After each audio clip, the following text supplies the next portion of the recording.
يا مساء الورد والياسمين عليكم يا حلوين، يا رب كلكم تكونوا بخير. النهارده هنعمل مع بعض بقى حبة شعرية، بس مش شعرية باللبن، شعرية طبيخ كده اللي هو ممكن تاكليها لوحدها مع الاكل بدل الرز.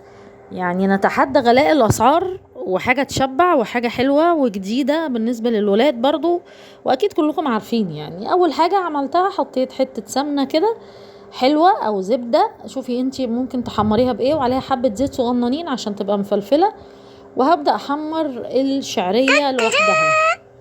معلش يا جماعة، معلش جروبات التيتشر والماميز بقى، هنعمل ايه؟ الله يكون في عوننا. هتحمري بقى، هتحمري حمري حمري حمري الشعرية لحد ما تحمر معاكي كده او تبقى لونها اللون الذهبي.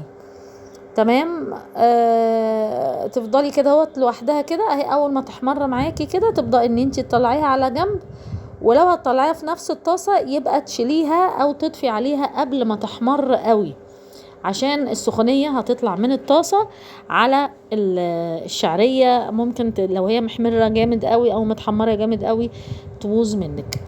وبعد كده في حلة تانية هتجيبي حتة سمنة وحبة زيت، وتكوني مقطعة بصل صغير كده مربعات، وتبدأي ان انتي تشوحي البصل شوية حبة حبة على من احبه. ايوه كده هوت زي ما انت شايفة. تمام. وهحط مرقة دجاج، مرقة الدجاج او مرقة لحم، دي كانت مرقة لحم، وعليها حبة فلفل اسود، وهبدأ ان انا احط برضو حبة كاري وحبة كركم صغيرين خالص. وتبدأي تقلبي بقى مع بعض كده الحاجة، ومعاها حبة سكر، معلقة سكر صغيرة. ليه بقى معلقة السكر؟ عشان تكرمل البصل وتدي طعم حلو في الشعرية، تدي طعم حلو قوي قوي في الشعرية. ولو عندك فلفل الوان تمام، ما عندكيش وعندك فلفل اخضر بس حطي. انا كان عندي وحطاه في الفريزر بينفع والله.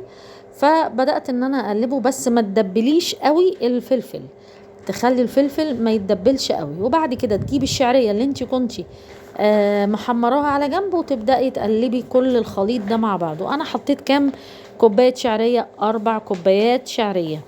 هحط عليهم 3 كوبايات ونص، او يعني 3 كوبايات ونص مية. ما تحطيش الاربعة 4، هو مش رز يعني، عشان ما تعجنش معاكي. وحبة الملح بتاعك طبعا تعملي حساب البتاعه ديت المرقه. وتبداي انك انتي تسيبيها بقى، اول ما تتشرب توطي عليها وتاكلي بألف هنا وشفا.